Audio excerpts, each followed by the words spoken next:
Matthew 23. Then Jesus said to the crowds and to his disciples, "The scribes and the Pharisees sit on Moses' seat. So practice and observe whatever they tell you, but not what they do. For they preach, but do not practice. They tie up heavy burdens, hard to bear, and lay them on people's shoulders, but they themselves are not willing to move them with their finger. They do all their deeds to be seen by others, for they make their phylacteries broad and their fringes long, and they love the place of honor at feasts, and the best seats in the synagogues, and greetings in the marketplaces, and being called rabbi by others. But you are not to be called rabbi, for you have one teacher, and you are all brothers. And call no man your father on earth, for you have one Father who is in heaven. Neither be called instructors, for you have one instructor, the Christ. The greatest among you shall be your servant.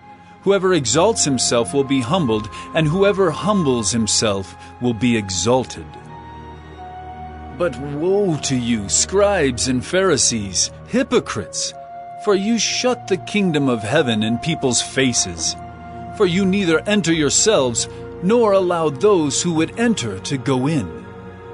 Woe to you, scribes and Pharisees, hypocrites!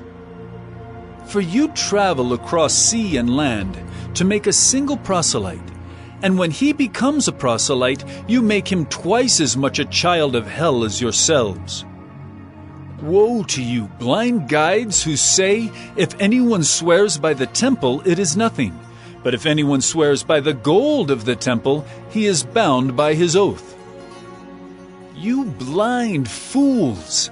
For which is greater, the gold or the temple that has made the gold sacred?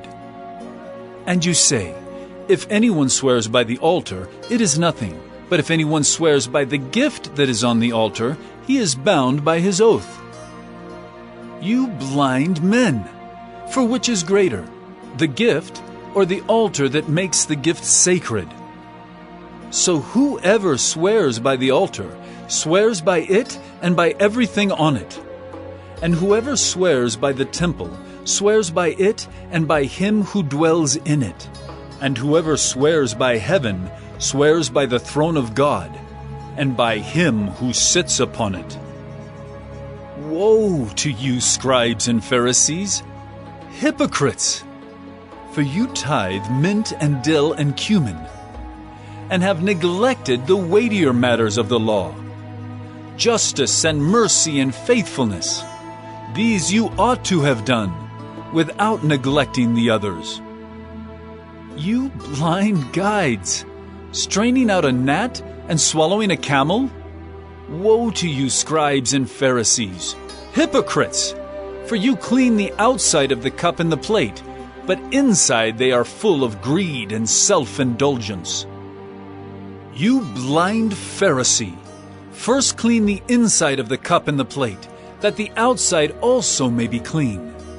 Woe to you, scribes and Pharisees, hypocrites! For you are like whitewashed tombs, which outwardly appear beautiful, but within are full of dead people's bones and all uncleanness. So you also outwardly appear righteous to others, but within you are full of hypocrisy and lawlessness. Woe to you, scribes and Pharisees, hypocrites! For you build the tombs of the prophets and decorate the monuments of the righteous, saying, if we had lived in the days of our fathers, we would not have taken part with them in shedding the blood of the prophets. Thus you witness against yourselves that you are sons of those who murdered the prophets. Fill up then the measure of your fathers. You serpents! You brood of vipers! How are you to escape being sentenced to hell? Therefore I send you prophets and wise men and scribes, some of whom you will kill and crucify, and some you will flog in your synagogues and persecute from town to town, so that on you may come all the righteous blood shed on earth, from the blood of innocent Abel to the blood of Zechariah the son of Berechiah, whom you murdered between the sanctuary and the altar. Truly I say to you, all these things will come upon this generation. Oh, Jerusalem, Jerusalem, the city that kills the prophets and stones those who are sent to it.